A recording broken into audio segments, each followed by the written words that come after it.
The deputy leader of the Labour Party, Harriet Harman, has temporarily moved out of her home after Fathers for Justice protesters dressed as comic book superheroes climbed onto her roof.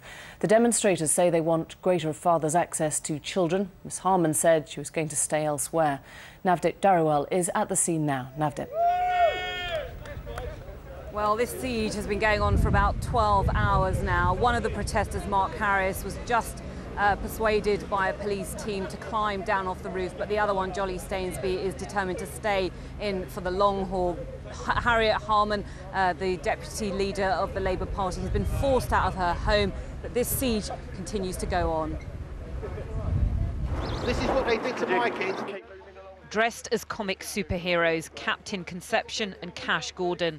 No one noticed the two protesters as they crept into Harriet Harman's garden early this morning.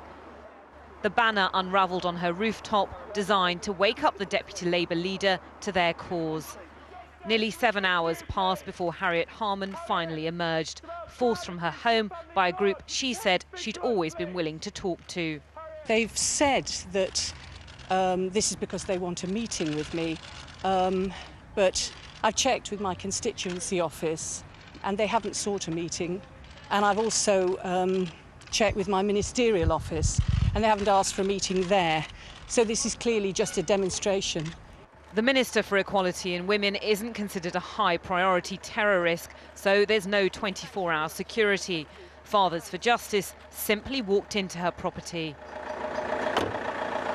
It's not the first publicity stunt the group has resorted to.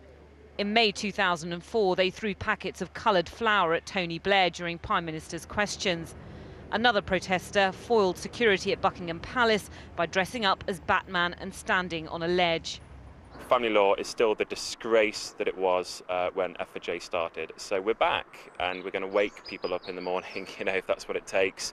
Harriet Harman's a key proponent of dismantling fatherhood in this country, so we'll just strike back every time until they listen, until they change the law.